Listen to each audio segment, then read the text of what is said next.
Halo, saat ini saya pengen ngejelasin gimana caranya untuk menentukan tata letak rumah menurut feng shui ya.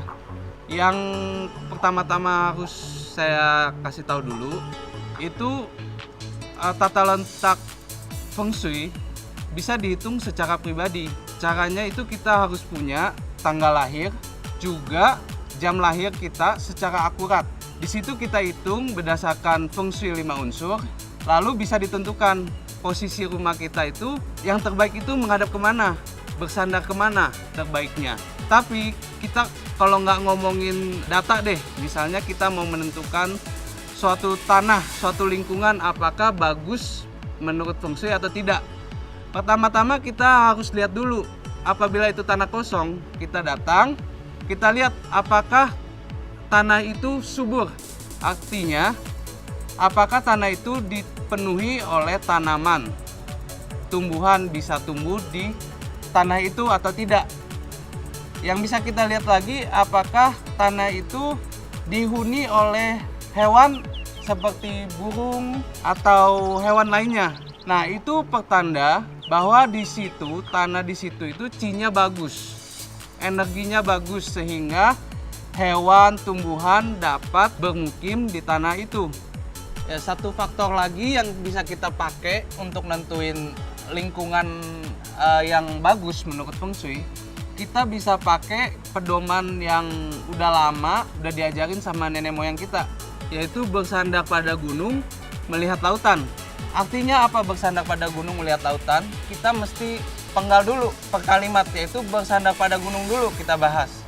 Bersandar pada gunung artinya sandaran bangunan kita, belakang kita itu mesti kokoh, nggak boleh rapuh. Kita nggak boleh memiliki sandaran yang misalnya seperti lembah, lebih rendah daripada tanah kafling kita. Kalau seperti itu kita tidak memiliki kekuatan feng shui. Tapi apabila kita punya sandaran itu kuat, misalnya kita punya sandaran gunung ataupun bangunan tinggi, artinya kita punya modal kekuatan feng shui. Begitu juga kalimat berikutnya, melihat lautan.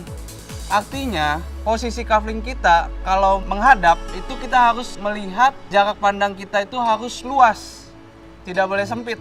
Jadi arti kata jalanan depan rumah kita itu harus lebih rendah daripada kafling rumah kita. Juga tidak boleh dihalangi oleh bangunan, nggak boleh dihalangi oleh tiang, pohon misalnya seperti itu.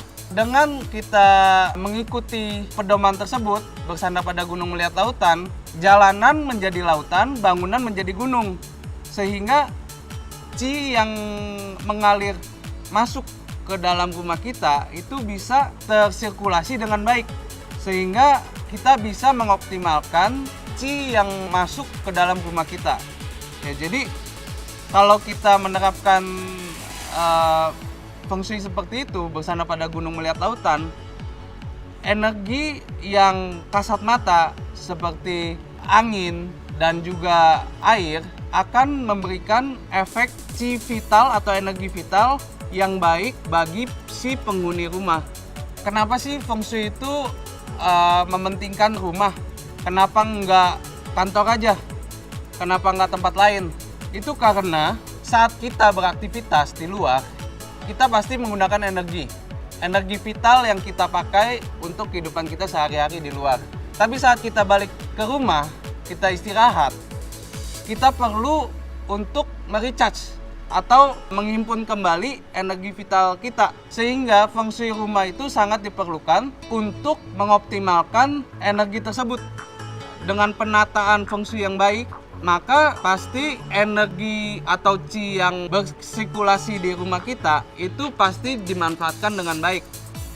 Misalnya contoh, kalau misalnya kita feng shui-nya jelek, punya rumah pintu dibuka langsung nggak ada sekatan, itu ciri-ciri rumah yang energinya masuk ke dalam rumah tapi tidak dihimpun, tidak disirkulasikan ke segala penjuru rumah.